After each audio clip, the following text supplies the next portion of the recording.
兵器解説専門チャンネル、弾丸デスマーチ、へようこそ。アメリカを除いた NATO の中で最大規模の軍事力を持つ国、トルコ。特に、陸軍の兵器保有数で言うと、イギリス、フランス、イタリア、ドイツなど、欧州の名主たる国々よりも大規模な軍事力を保有しており、国産兵器の開発にも熱心です。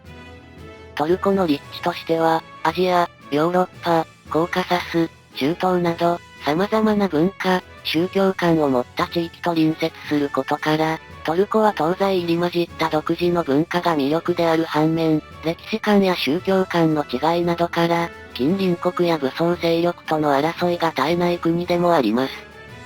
また、地政学的に、NATO 加盟国全域に対する重要な戦略的要衝としての役割も担っており、このような事情から強大な軍事力を誇る国となっています。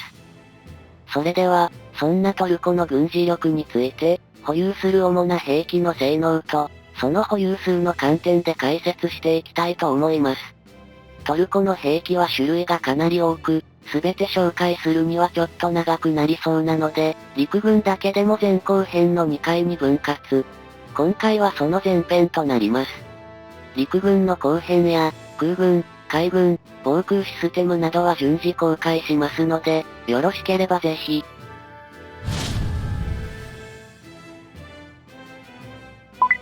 アルタイは、トルコ初の国産主力戦車で、現在プロトタイプが数量生産されています。このアルタイ、国産とはいえ韓国企業の技術支援を受けて開発、国内生産している戦車で、中身のほとんどは韓国の K2 戦車です。本来は、エンジンやトランスミッションなどのパワーパックは純国産を予定していたものの、国内開発に失敗したことによって、パワーパックをドイツから調達する方針に変更しました。しかし、NATO の問題児であるトルコは、各々しかじかありまして、ドイツとの関係が悪化したことで調達計画が白紙となりました。そこで仕方なく頼ったのが韓国で、その後の K2 ベースの戦車開発へと繋がっていきます。アルタイの車体は、現型の K2 と比べて天輪が7つに増え、車体が延長されており、砲塔も新規設計されているので、多少は車体構造に違いはありますが、複合装甲や四方、エンジンなどのパワーパックは韓国の技術支援を受けて国産しているので、その性能は K2 と同程度と言っていいでしょう。ちなみに、現時点のプロトタイプのアルタイは、自動装填装置を搭載しておらず、装填手も含めて乗員は4人となりますが、今後の量産タイプでは、自動装填装置付きの無人砲塔になることに加えて、アクティブ防護システムも搭載予定とのことです。現在アルタイは量産に向けて各種の試験を実施中ですが、やはりというかなんというか、エンジンやギアなどパワーパックの性能評価に手こずっているようで、量産されるのは2025年以降とのことです。最終的には1000両以上を調達する予定とのことなので、まあ性能評価も慎重にもなりますね。あと、1両あたりの単価は約17億円。技術供与で国産にこだわるとやっぱり高くつきます。レオパルト2は世界的にメジャーな戦車なので詳しい解説は割愛しますが、トルコではドイツで余剰化していた約340両のレオパルト2を中古で購入しています。ただし、このレオパルト2は A4 という多少旧式化しつつあるタイプとなります。この A4 までのレオパルト2は、90式戦車のように平面的な砲塔の形をしているのに対して、レオパルト 2A5 以降では大幅な近代化が実施され、くさび型の空間走行の追加や、車長用に全周旋回可能な可動式サイトの設置によって、砲手が目標に照準を行っている間でも、車長が次の目標の索敵を行える能力、いわゆるハンターキラー能力が付与されていることから、現代戦においては最低でも A5 以降のレオパルト2が欲しいところです。ちなみに現在ではレオパルト 2A7 というタイプが最新バージョンであり、ウクライナへ供与されるものですら A6 という比較的新しいタイプとなっています。ということで、トルコ的には本当は旧式化しつつあるレオパルト 2A4、A5 や A6 相当にバージョンアップしたいところですが、ドイツとの関係がいまいちなこともあり、正規のアップグレードができないことから、トルコ企業が独自の近代化を施した、レオパルト 2A4、T1 と呼ばれるタイプに改修しつつ、ゆくゆくは前述のアルタイに置き換える予定です。レオパルト1は、第二次大戦後に西ドイツが開発した初の国産戦車で、初期量産型は1965年から生産が開始された古い車両です。トルコではこれを300両以上保有していると見られますが、そのうち180両ほどを2002年に自国で近代化改修し、耐用年数を20年延長させています。ということで、改修していない残り半分は、おそらくまともに使い物にならず、改修した180両もすでに20年の耐用年数を迎えているので、稼働状態はかなり怪しいと思われます。ちなみにこのレオパルト1ですが、ドイツで保管状態にあった約180両を、ウクライナに送るとの発表がなされているので、まあ射撃管制装置などを換装すれば、ロシア相手に使えなくはないと思います。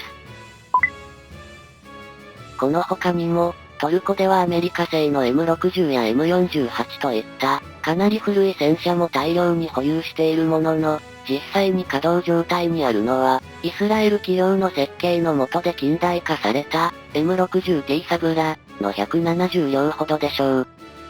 サブラは第3世代複合装甲と、四方を 120mm 滑降砲に換装するなど、現代でも最低限使い得るレベルに更新された車両で、今でもシリア内戦の介入などに投入されているようです。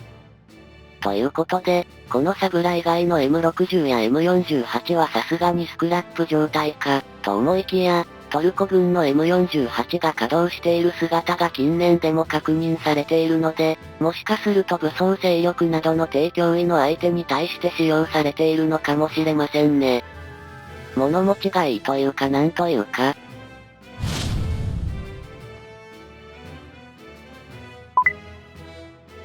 ACV-15 は、アメリカの M113 装甲兵員輸送車をベースにトルコが開発した装甲車シリーズで、歩兵戦闘車と兵員輸送車を兼ねた複数の車両が、合計で2000両以上も配備されています。まあ基本的には M113 の装甲を強化し、何かしらの砲塔を乗っけたよくあるパターンです。ちなみにトルコでは、ベースとなった M113 自体も3000両ほど保有しているので、現時点ではアメリカに次ぐ保有数を誇ります。さらに、近年では M113 をベースとした無人戦闘車両、シャドウライダーを開発するなど、新たな活用法も生み出しているようです。M113 は1960年代に採用された兵員輸送車であるにもかかわらず、派生型を含めるとこれまでに8万両以上が製造されており、簡素な作りながらも基本設計が優秀で、なおかつを安く中古調達できるので、現在に至るまで各国において様々な魔改造が施され、そして使い続けられている傑作車両と言えるでしょう。カプラン STA は、トルコが完全新規開発した装甲車、カプラン10をベースとした、水陸両用の装甲戦闘車、ということになっていますが、その試作型はどう見ても M113 の面影が。おそらくですが、トルコは M113 を国内でライセンス生産しているので、そのノウハウを元に開発した、という感じじゃないでしょうか。このカプランは様々な派生型が計画されており、装甲戦闘車以外にも、戦車タイプ、水陸両用タイプ、次世代戦闘車タイプ、などの調達も予定されています。現時点では装甲戦闘車タイプのカプランが180両ほど量産されているようですが、今後その数を増やし、緩やかに M113 シリーズの装甲車を代替していくものと思われます。パース3は、米国企業が設計した車両を元にトルコが開発した双輪装甲車で、そのバリエーションも豊富で、4輪、6輪、8輪と、様々なタイプが存在し、なおかつユーザーの要求に応じて、艦砲を搭載した砲塔や、RWS、リモートウェポンステーションを組み込むことが可能となっています。本車両はオマーンが200両近くを採用しているものの、トルコ軍での現時点の保有数は、6輪と8輪を合わせて100両程度と推測されます。ただ、旧式化している旧ソ連の装甲車、BTR シリーズの大体が急務なので、今後は確実に数を増やすと思われます。この他にも、旧ソ連の装甲兵員輸送車シリーズの BTR や、MRAP、軽装甲機動車両などを5000台も保有しており、中には旧式化したものもあるとはいえ、戦車や装甲車両の数だけを見ると、トルコは欧州諸国で最大規模の装甲戦力を備えていることがわかります。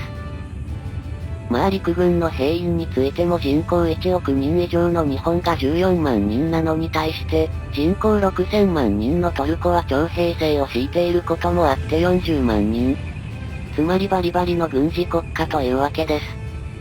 トルコは、エルドアン政権の独裁が長きにわたって続いており、強権的な振る舞いも多く、反テロ法を盾に議員や活動家が拘束されるなど、人権を重んじるはずの欧米の軍事同盟たる NATO の一員として認めていいのか、という議論もしばしばありますが、トルコは地政学的な要衝に位置し、国内に NATO の重要な基地を擁するほか、湾岸戦争の時には、経済的に莫大な損失をかぶりつつも NATO 同盟国に協力するなど、その貢献度は無視できないものとなっています。そもそも NATO には、加盟国追放のメカニズムが一切存在しないので、一度加入すると強制的に追放するのはちょっと難しい。はい、ということでいつも通り予定通り脱線しましたが、次回は陸軍編の後編、ということで、戦術弾道ミサイルや自走砲について解説します。まあ次も見てやるか、という方は、いいね、チャンネル登録、ベルマークのポチをお願いします。